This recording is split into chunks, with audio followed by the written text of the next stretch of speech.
Muy buenos días, bienvenidos al canal de Rubén Fidalgo. El protagonista de hoy es un BMW, un Serie 3 E30 y además la versión Cabrio, que no son demasiado fáciles de ver. Se trata de un 325 del año 87 y el E30 es un modelo importantísimo para BMW por un montón de cosas que vamos a ir viendo a lo largo de la prueba. Así que venga, al lío.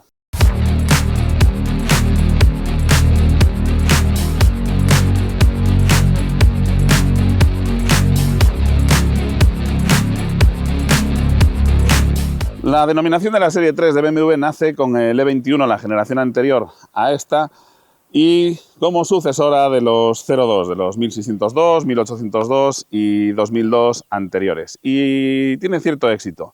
Pero desde luego el que mayor éxito tiene y el coche con el que más dinero empieza a ganar BMW es sin duda con la Serie 3 E30, que aparece en 1982, aunque para los cabrios habría que esperar hasta finales de 1985, ya prácticamente 1986, su desarrollo se prolonga durante algo más de 2 años, empiezan en 1984, y es que BMW había abandonado la fabricación de los descapotables, pero veía como los carroceros de Baur, pues bueno, hacían bastantes carrocerías descapotables o semidescapotables con sus 2002 y con los E21 también, así que ¿por qué no aprovechar y vender ellos su propio cabrio? Y eso sí, 100% descapotable como esta unidad que vamos a ver aquí.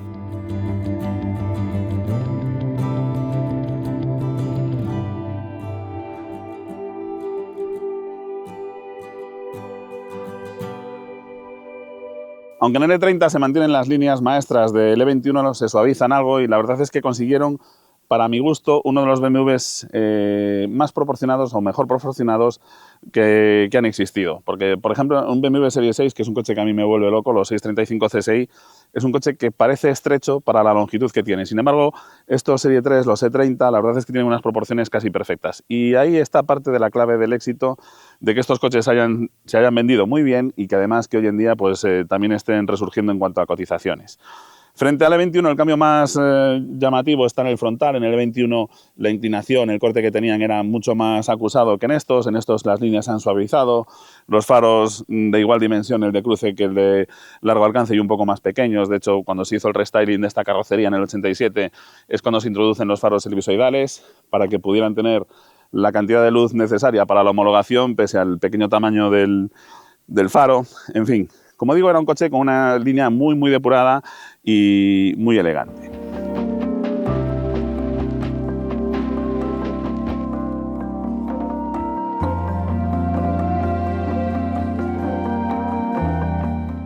Como os comentaba, los E30 nacen en 1982, es cuando se presenta la nueva generación de la Serie 3 de BMW, la segunda generación, y en el año 87 reciben un pequeño lavado de cara, en el cual se introducen lo que os comentaba, los faros elipsoidales, también modifican ligeramente la forma del faldón y los pilotos traseros que veremos después también, y además también los parachoques pasan de ser metálicos cromados a ser de plástico pintados en el color de la carrocería.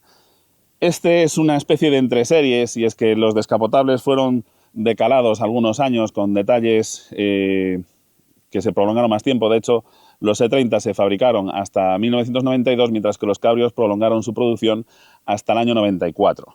Así que es normal que veáis en este coche algunos elementos como los faros elipsoidales que pertenecerían a la segunda serie. Este es un coche del año 87, sin embargo los pilotos traseros son de un Serie 1, los parachoques, aunque están pintados en el color de la carrocería, son metálicos, que era una opción también, que los cromados fuesen pintados en el color de la carrocería. En fin, hay detalles ahí curiosos. Este equipa el paquete M-Technic, que incorpora este faldón algo más aerodinámico, también en la parte trasera, y las llamativas llantas BBS de 15 pulgadas.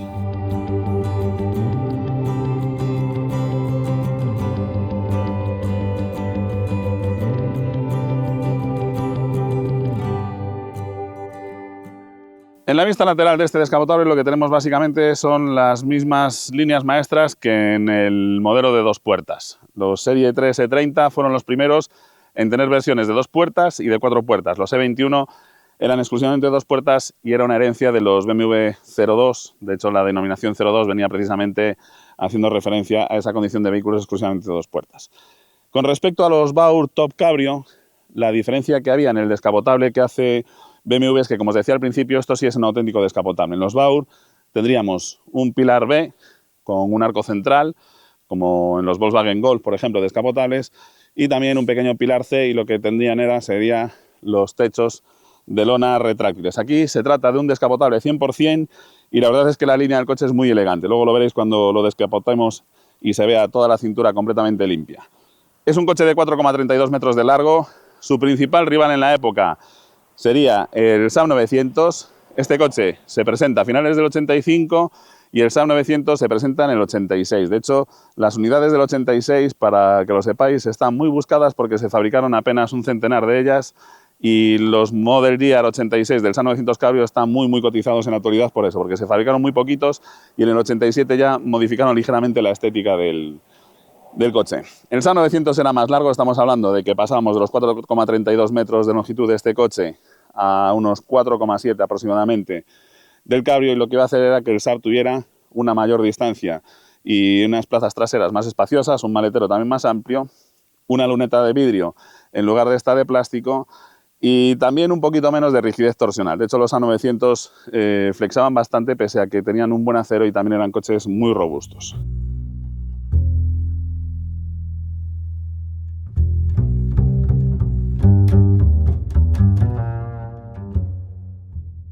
Algunas peculiaridades que vais a ver en esta unidad las vais a encontrar en esa segunda cerradura que encontraréis en la puerta, que se trata del sistema de alarma antirrobo. Las llantas BBS de 15 pulgadas, muy similares a las de los M3, pero con una diferencia importante, y es que en los M3 se montaban los bujes del Serie 5 y eso hacía que las llantas fueran de 5 tornillos, mientras que en el resto de la gama de los E30 eran de 4 tornillos.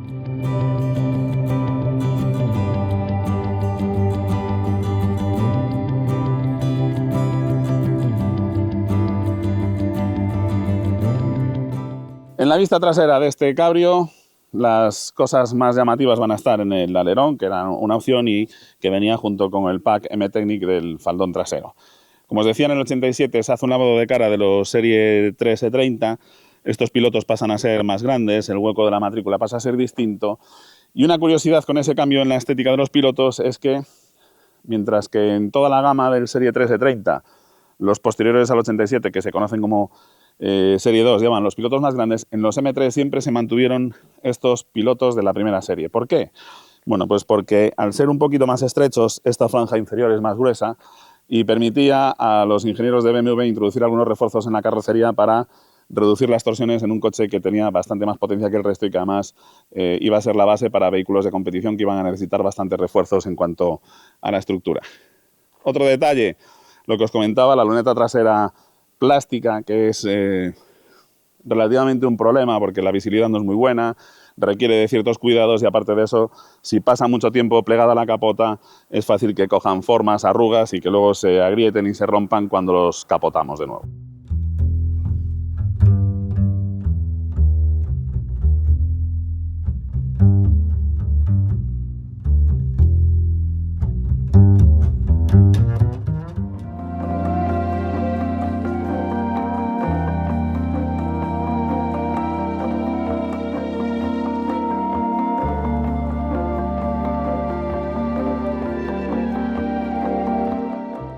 Vamos a ver el motor de este 325, se trata de un 6 cilindros y hay que mostrar la peculiar forma en la que abre este capó, con 2 movimientos. Al tirar del cerrojo se levanta y después tenemos que elevarlo hacia adelante. Esta forma de abrirse del capó era similar en los BMW 2002 también y en los Saab 900 de hecho era bastante más exagerado. El capó del Saab 900 casi se lanza hacia adelante unos 30 centímetros aproximadamente. ¿Qué sentido tiene este mecanismo? Bueno, pues evitar que el capó se pueda abrir en marcha. En caso de fallo del cierre, pues el capó del coche no se levantaría con el aire como sucede con los capós que abren de forma convencional. El motor, un 6 cilindros en línea, nada espectacular, 2,5 litros de cilindrada, un sonido y un funcionamiento muy suaves, pero los 170 caballos tienen bastante poco par para la cilindrada del coche, con lo cual es un motor que le gusta estar normalmente por encima de las 4.000 revoluciones por minuto para entregar bastante par. Y otra peculiaridad de este motor es que BMW y Mercedes siempre han sido muy fans, nunca mejor dicho lo de fan para los ingleses, de los ventiladores con acoplamiento viscoso en lugar de los electroventiladores. Personalmente no me gustan demasiado, aparte de que siempre están absorbiendo potencia del motor. Estos ventiladores viscosos tienen el problema de que cuando se estropean se quedan agarrotados y el ventilador gira a demasiadas revoluciones. Y cuando las aspas son de plástico y ya tienen años y se pasman, cogen tantas revoluciones que pueden llegar a romperse, incrustarse las aspas después en el radiador. Así que si tenéis uno de estos coches, una de las pruebas básicas es comprobar que cuando está el coche más o menos frío podéis girar con la mano sin problemas, lógicamente con el motor apagado, si no vais a hacer un salchichón ahí, que el ventilador gira libremente. Como digo, lo más destacable de esta mecánica, la sonoridad es preciosa y la suavidad de funcionamiento. Cero vibraciones y un toque, pues eso, de coche de categoría. Aquí tenéis el peculiar colector de admisión que parece un cangrejo y el caudalímetro. Se trata de una inyección L-Jetronic de Bosch y estos caudalímetros de chapaleta tienen el inconveniente de que cuando el coche tiene ya muchos kilómetros, el potenciómetro tiene algo de holgura y son coches muy difíciles de ajustar para que no den tirones cuando vas con ellos a punta de gas. Así que si queréis saber si el coche que estáis a punto de comprar tiene muchos kilómetros, una de las mejores pruebas es precisamente eso, conducirlo a punta de gas y ver que el coche no dé tironcitos.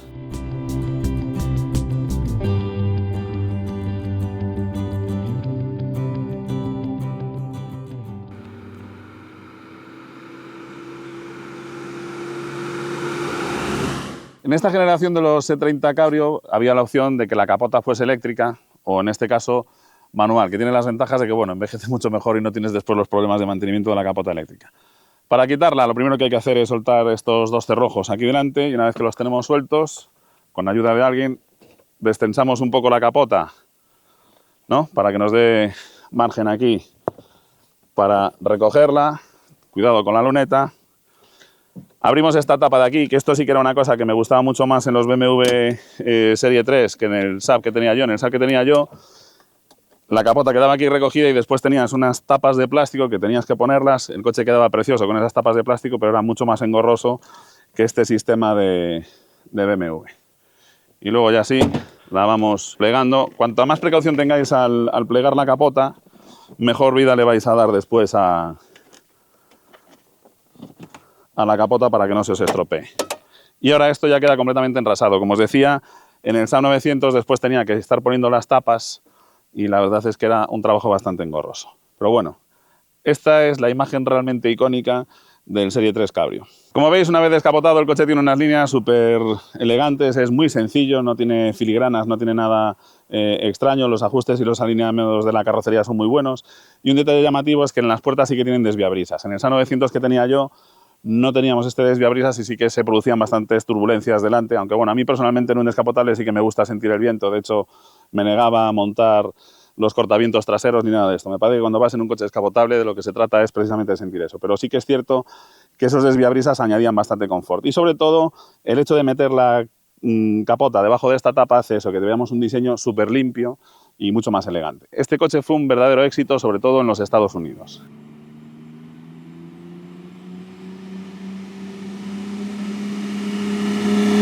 Una de las grandes ventajas de este Cabrio es que es un auténtico cuatro plazas. Ya veis que tiene bastante espacio para las piernas aquí detrás y eso que la berlina nunca destacó tampoco por el espacio para las piernas en las plazas traseras y lo que sí, reducido exclusivamente a dos plazas, mientras que en las berlinas tenía una banqueta corrida con capacidad para 3 pasajeros.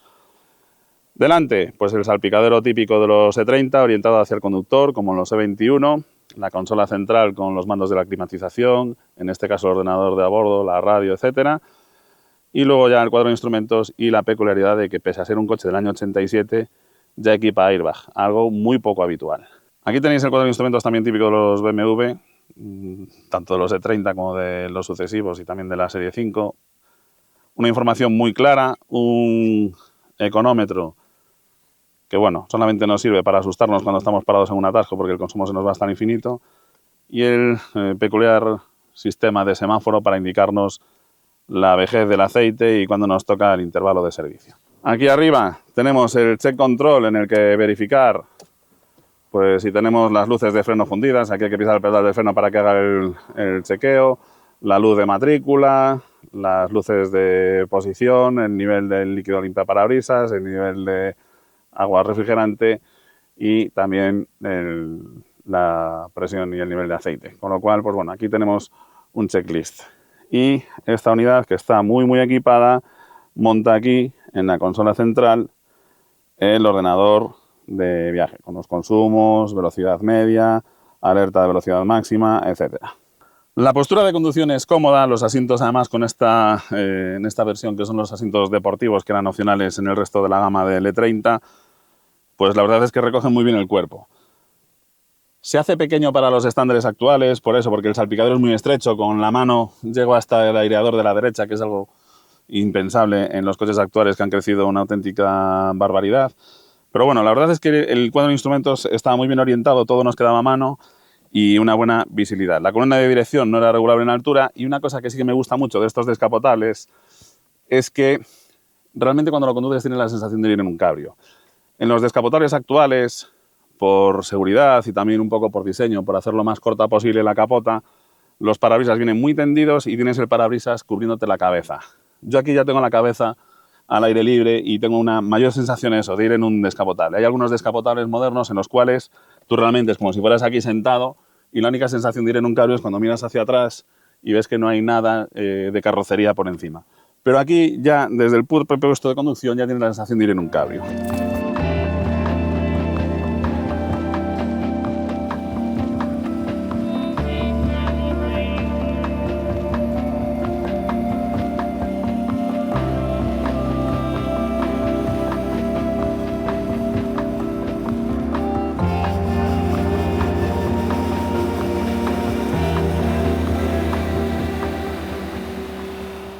Muy bien, pues vamos a ponernos en marcha en este BMW 325 Cabrio y a probarlo. La verdad es que me trae bastantes recuerdos, porque cuando yo me saqué el carnet, mi madre tenía un BMW, un 320i, un E30 de la primera serie del año 84, 85 creo que era. Tenía ya 10, 11 años el coche cuando lo teníamos, y la verdad es que conducir este coche pues me trae recuerdos de cuando yo acababa de sacarme el carnet de conducir.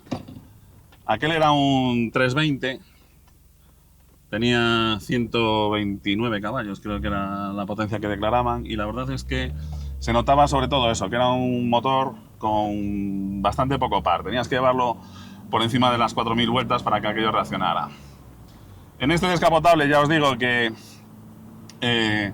me encanta porque puedo escuchar el sonido del motor, que es una de las cosas más bonitas que tienen estos motores de 6 cilindros de los E30. Son motores de 2 válvulas por cilindro y, como digo, pues bueno, no tienen un rendimiento excepcional. 170 caballos para un motor de 2,5 litros a mediados de los años 80 no era ahí el colmo de las prestaciones, ni muchísimo menos. Lo que sí que tienen es eso, una suavidad de funcionamiento muy buena, y el coche se siente, pues es un coche de calidad cuando lo conduces.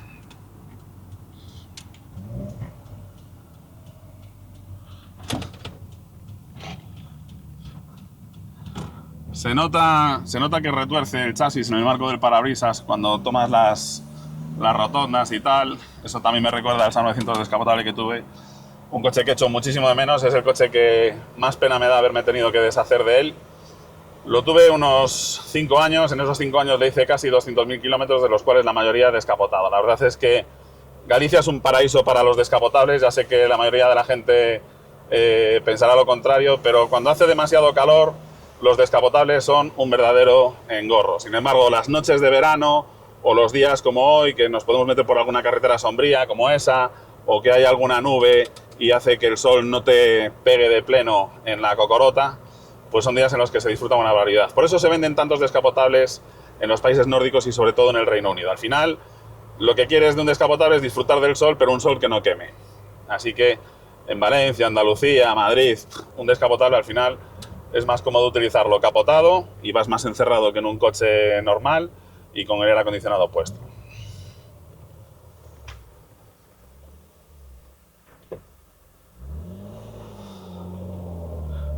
Con respecto al San 900, este BMW voy sentado más bajo, más cerca del suelo. La suspensión es más rígida que la del mío y el coche sí que se nota un poquito más rígido el chasis, y el motor suena mucho mejor. En el SAP tenía más prestaciones, el mío era un turbo de 16 válvulas de 175 caballos, además tenía el kit de la caja roja del APC oficial de SAP que subía la potencia hasta 185 caballos y mejoraba un poquito el par. Aquel coche tenía muy buenas prestaciones, era una auténtica gozada. Era más espacioso que este, el maletero era también mucho más utilizable. Una ventaja que tienes en este Cabrio y en el SA 900 es que el maletero no varía el volumen por ir descapotado. Hay algunos Cabrios modernos en los cuales si quieres ir descapotado no puedes llevar nada en la maleta porque aprovechan el maletero como hueco para la capota, pero en estos coches puedes quitar la capota y sigues teniendo exactamente la misma capacidad para el equipaje, con lo cual puedes plantearte un viaje descapotado y la verdad es que yo aquel SAP lo disfruté una barbaridad. Este, pues bueno, tiene algunos crujiditos más en cuanto a acabados. Los materiales eran mejores en aquel, aunque bueno, el mío era del año 92, tenía menos años que este. Pero bueno, la calidad de materiales era algo mejor en el SAP y también la capota cerraba mucho mejor que en este. Tenías la luneta de vidrio, en fin. Este me gusta el tacto, me gusta que tenga la dirección asistida. El 320 que tenía mi madre tenía la dirección resistida, llevaba unas llantas de 14 pulgadas con neumáticos 195 y era pesadísima esa dirección, era una auténtica pesadilla. De hecho, uno de los motivos por los cuales pues lo vendimos y lo cambiamos por el SA 9000 fue porque mi madre pues no podía girar ya la dirección para hacer las maniobras en parado. Este con la dirección asistida tiene no solo mejor tacto, sino que además me da la sensación de que es un poquito más directa. Aquella, para que la pudieras maniobrar en parado, era bastante más desmultiplicada que esta. El sonido es una preciosidad del 6 cilindros, la verdad es que da gusto escucharlo.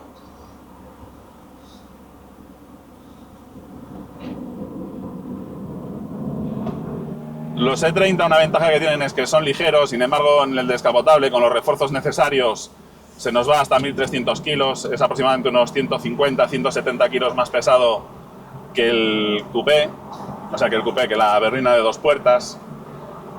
Eso debido a los refuerzos. La caja de cambios me gusta muchísimo el tacto que tiene, la palanca tiene muy poco recorrido, está bien escalonada y el motor, pues como os decía, aquí lo bueno empieza en el entorno de las 4000 revoluciones por minuto, que es más o menos la zona en la que entrega el par máximo. Aún así, tampoco es un coche que tenga ahí unas prestaciones fulgurantes.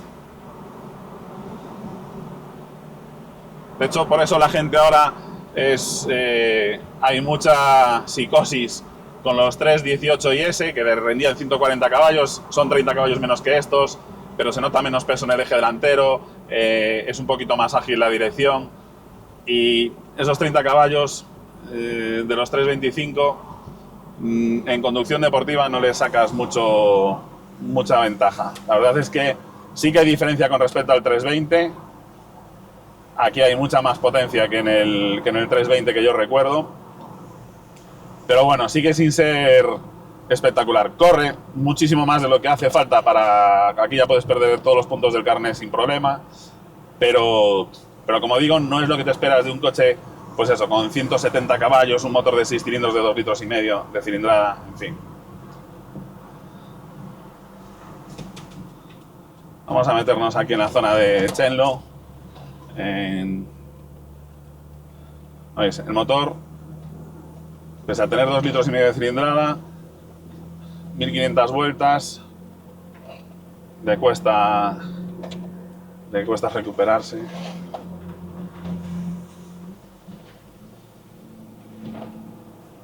Dos 2000 vueltas ya la cosa le cambia la voz, incluso ya se nota que el motor va muchísimo más desahogado.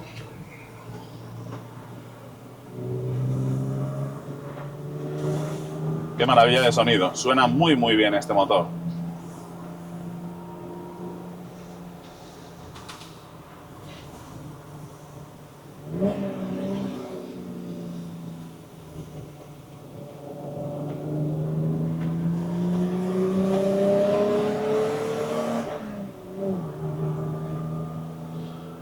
Aquí lo que os comentaba, lo bueno de este motor empieza 3700, 4000 vueltas.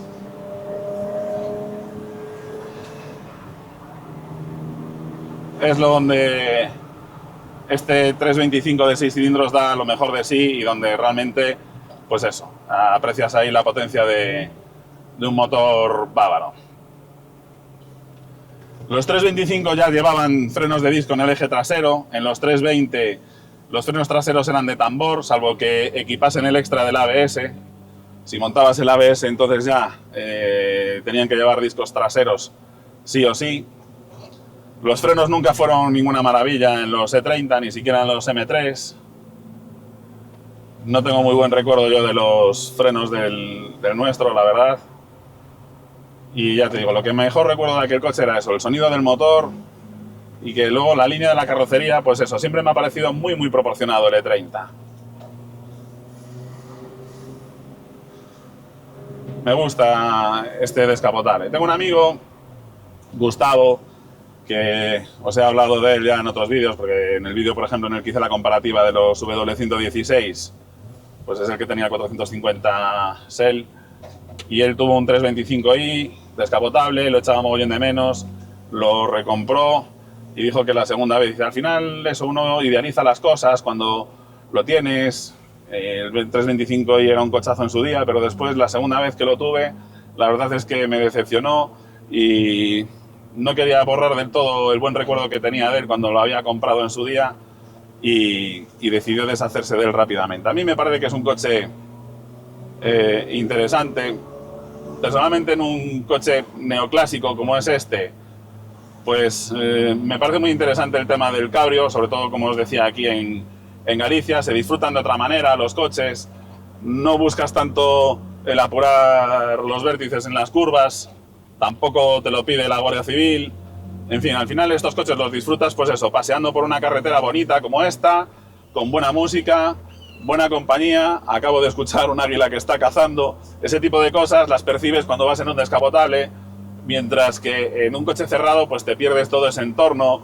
En primavera el olor de los bosques, sobre todo, pues eso, si estás en una zona con muchos naranjos, con la flor de azahar, que tiene un olor muy característico, ese tipo de cosas las percibes perfectamente en un descapotable y forman el encanto de eso, de ir con el coche abierto. Ya os digo que yo lo disfruté muchísimo, y siempre que la gente me dice que es que los descapotables hay que tenerlos, conducirlos y hacer kilómetros con ellos para valorar realmente lo bueno que tienen. Eso, la visibilidad, es una sensación completamente distinta. Es casi como ir en una moto, pero con mucha más seguridad que en una moto. A mí personalmente los descapotables me encantan y cada vez me gustan más. Y sobre todo eso, en un coche clásico o incluso en los modelos deportivos, hoy en día no tiene ningún sentido correr con los coches, y con estos coches a mucha menos velocidad te lo pasas mucho mejor. Por eso es parte del éxito también de los Miata, de los MX5. Son coches que no tienen unos motores extraordinariamente potentes, pero suficientes para que te diviertas y para que disfrutes de la conducción, y al final lo que buscas en un cabrio pues es eso. Y aquí, en cuanto a sensaciones, la verdad es que es una auténtica gozada este coche. Por eso, por la sonoridad del motor, por la buena visibilidad que tiene, porque los asientos son cómodos. En fin, es un muy buen descapotable. Y aparte de eso, otra ventaja que tienes en este coche y que no tienes en un Mazda MX5 es que aquí puedes viajar con 4 personas con absoluto confort y es muy utilizable. Es el típico coche que puedes utilizar a diario. Ese es precisamente uno de los problemas que hay con los Saab 900, y es que eran coches que se podían utilizar también a diario, que es muy difícil encontrar un Saab 900 que no tenga un montón de kilómetros encima. Yo el mío lo vendí con casi 400.000 kilómetros. Es cierto que son coches muy fiables, pero bueno, con 400.000 kilómetros pues ya empiezan a tener holguras las rótulas, trapecios y blocks. Al mío ya le había tenido que cambiar el alternador, el embrague, en fin. El problema con esos coches es que tienen muchísimos kilómetros. Son coches que ya tienen, pues eso, 30 años, y que, como se han utilizado mucho porque se disfrutan una barbaridad, suelen estar cargaditos de kilómetros. Lo que sí que tiene este coche infinitamente mejor que mi cabrio es el sonido del motor. Aquí los 6 cilindros, pues qué queréis que os diga. Además, es un sonido de verdad, nada de sintetizadores de audio, ni membranas que vibran con la admisión en el salpicadero del coche para que retumben. Aquí el sonido es el que de verdad producen los 6 cilindros. Y es una auténtica gozada. La caja de cambios, el escalonamiento es bastante abierto. Para un motor que, como os digo, da lo mejor de sí en las 4000 vueltas. Tenemos un salto de casi 1000 vueltas de una marcha a la siguiente.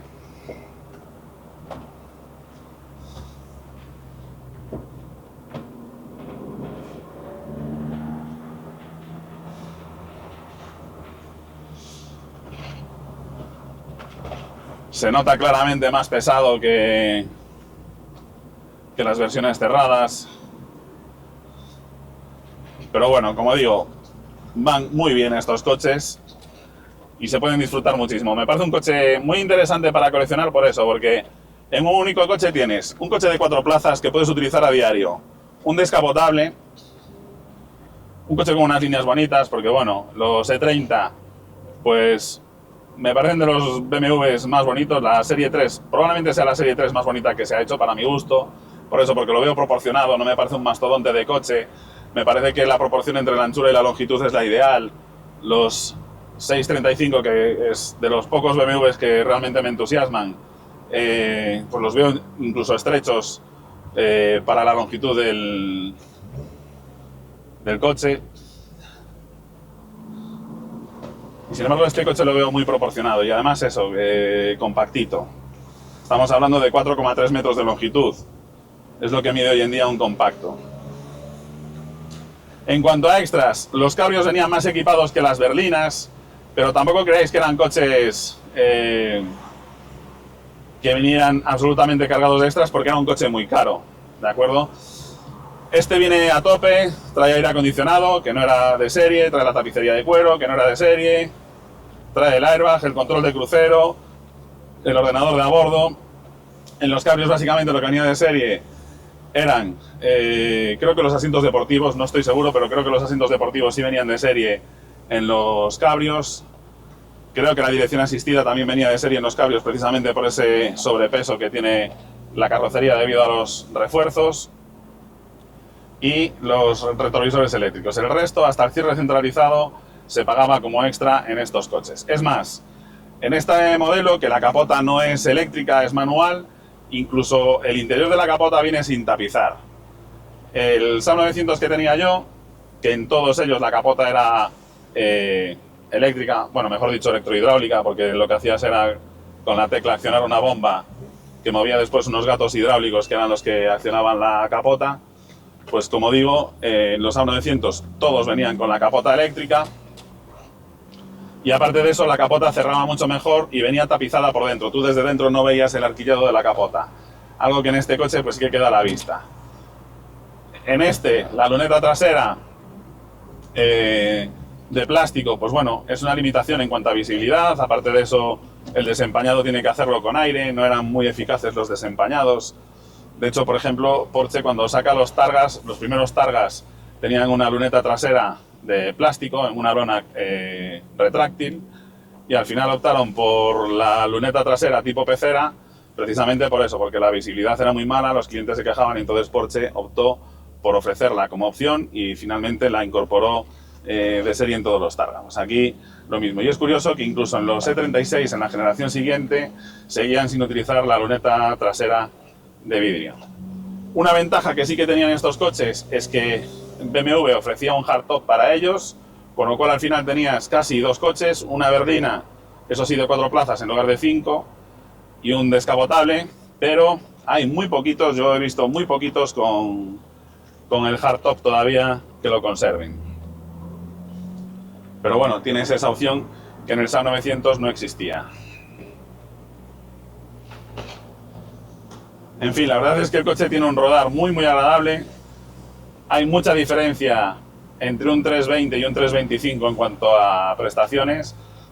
Con respecto al 323, entre el 320 y el 323 no había tanta diferencia, pero en el 325 sí que se nota ya un motor mucho más lleno que en el 320. Aún así, como digo, aquí para que esto realmente corra, tenemos que ponernos por encima claramente de las 3.500 revoluciones por minuto para que tenga chicha.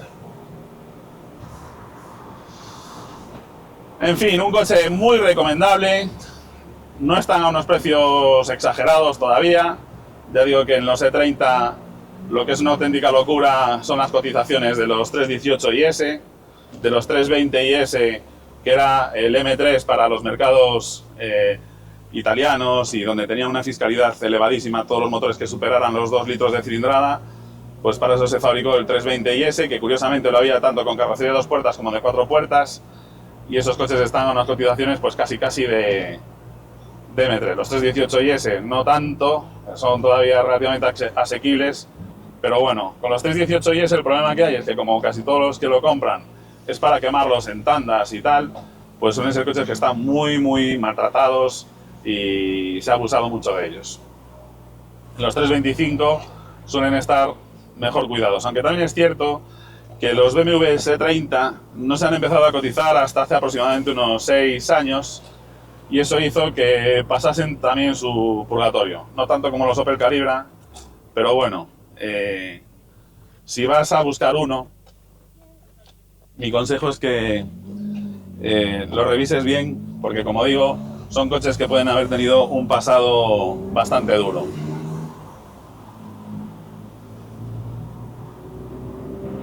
En cuanto a fiabilidad, los motores de 6 cilindros son motores que no dan muchos problemas. Lo más engorroso es la inyección, la LG-Tronic, o por lo que os decía, los caudarímetros estos de chapaleta no son el colmo de la suavidad de funcionamiento. Cuando el coche tiene kilómetros es muy difícil que ralentice en fino y que el coche vaya bien a punta de gas. Las cajas de cambios suelen tender a tener problemas con los sincros de la segunda. Los grupos traseros también tienden a hacer bastante ruido con los kilómetros. Ojo con los que traían autoblocante. Muchos de los 325 traen diferencial trasero autoblocante y suelen estar los discos ya completamente gastados. Al final tienes un coche con autoblocante pero que realmente no autobloquea porque están los discos muy gastados. Así que, teniendo en cuenta esos puntos, por lo demás son coches que no dan demasiados problemas y sí que dan bastantes satisfacciones.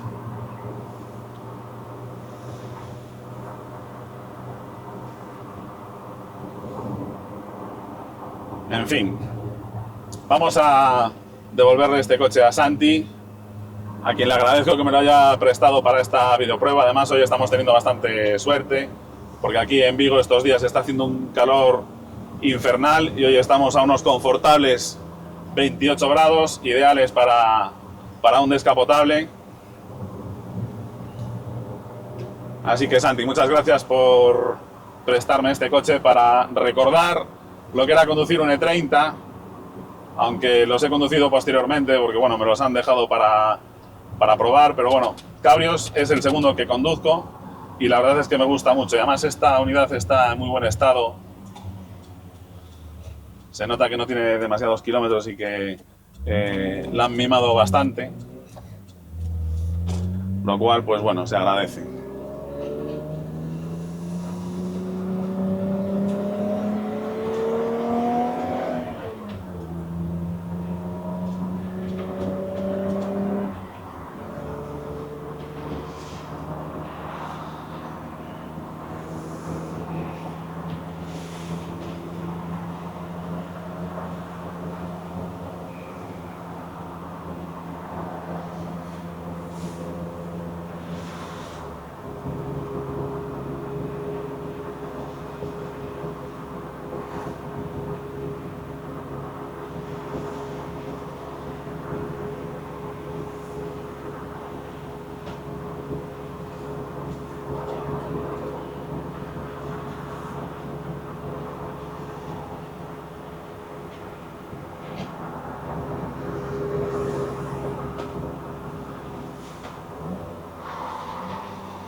En fin, el coche me ha gustado mucho. Si me dan a elegir entre un Saab 900 Cabrio y un BMW 325 Cabrio, personalmente seguiría eligiendo el Saab. Me parece que estaba mejor acabado, que era más utilizable, más espacioso dentro, un maletero más grande. Estéticamente, bueno, eso es algo absolutamente subjetivo, pero bueno, estéticamente también me hacía más gracia el diseño del Saab 900 Cabrio que el del BMW 325 E30. Y luego realmente, pues bueno, en cuanto a prestaciones, la verdad es que valoro más el par que la potencia, y ahí es cierto que el motor turbo es definitivo a la hora de entregar par para hacer adelantamientos y tal. Lo que sí que tiene este coche es un sonido infinitamente más seductor que el del SAO 900. Pero bueno, como digo, en general me gustaba más el SAO 900, aunque este me ha gustado mucho y me ha gustado más de lo que esperaba. Por eso tenía ese recuerdo que me había comentado Gustavo de que, bueno, que la segunda vez que tuvo el coche se llevó una decepción con él, pero bueno, a mí me parece que tiene un rodar muy bueno. Este tiene el pack de suspensión M-Technic, no lo hace demasiado duro. Los descapotables no son coches a los que les venga nada bien las suspensiones deportivas con amortiguaciones muy duras, precisamente por esos problemas de rigidez torsional que tiene la carrocería. Si le metes una suspensión muy dura, al final vas a hacer que torsione más el chasis, lo cual no te interesa que trabaje la suspensión, no la carrocería del coche. Así que, como digo,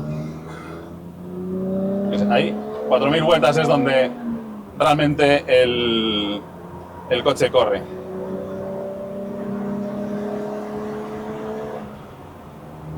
Y es mucho más, da más sensación de velocidad el sonido del motor que la velocidad realmente del coche.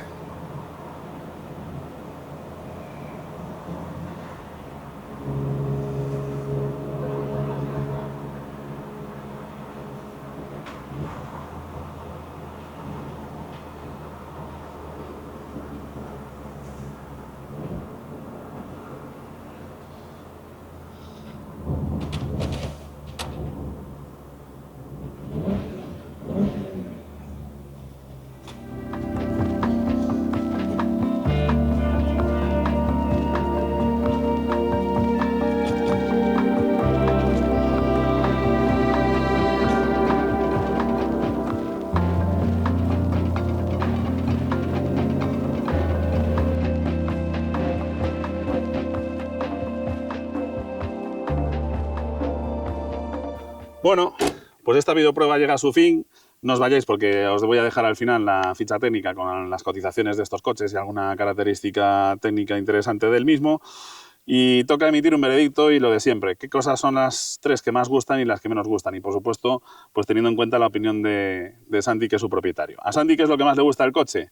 Bueno, pues por encima de todo que es un 4 plazas. Como cabrio es un coche súper utilizable y no es algo habitual en los descapotables. Y además, lo que os decía durante la conducción, siendo descapotable puedes llenar el maletero y descapotar el coche, que no tienes el problema de la mayoría de los cabrios modernos que utilizan el maletero como hueco para la capota. Lo segundo que más le gusta, y en eso estoy plenamente de acuerdo con él, es el sonido del motor. La verdad es que muchas veces os lo comento, en los coches es muy importante no tanto los resultados frente al cronómetro como la puesta en escena. Y desde luego el ir escuchando el motor este de 6 cilindros, pues ¿qué queréis que os diga? Probablemente un 318 IS sea muchísimo más rápido y más divertido de conducir que esto, pero el sonido es infinitamente más soso que el de este 6 cilindros. Y lo tercero que más le gusta, y también estoy de acuerdo con él, es el diseño. La verdad es que tiene una línea, pues eso, muy proporcionada, muy elegante, sin filigranas, es muy sencillo y sin embargo es un coche, pues eso, muy equilibrado. ¿Qué es lo que menos le gusta a Santi de su coche? Bueno, pues principalmente que como ahora hay cierta burbuja con los E30, sobre todo con los 318 IS y con los M3, como os decía antes, pues bueno, son coches que han subido mucho de precio y ahora los recambios para ellos, antes podías conseguir, te rompía algún imbécil el retrovisor, podías conseguir piezas para ellos a unos precios razonablemente asequibles, ahora se ha disparado todo eso, con lo cual el mantenimiento de estos coches pues también ha crecido bastante en cuanto a costes. Y no encuentra mayores defectos para él. Para mí, los defectos que tienen estos coches no son tanto un defecto del coche, sino lo que os comentaba durante la prueba, son coches que han pasado un purgatorio en cuanto a cotizaciones y han pasado por manos que los han maltratado bastante. Encontrar un N30 que esté original, sin tuneadas espantosas y que haya sido bien tratado es muy difícil hoy en día. Y lo tercero que menos me gusta de los E30 son las calidades de algunos elementos. Yo recuerdo, por ejemplo, en el que tuvimos nosotros, se habían partido las manivelas de los elevalunas porque eran de calamina en lugar de ser de un metal algo más decente. En fin, hay algunos materiales dentro de estos coches que no son todo lo buenos que uno espera de un BMW. En fin, no robo más tiempo. Muchísimas gracias por haber aguantado hasta el final y yo, como siempre, me despido deseándoos mucha suerte y hasta pronto.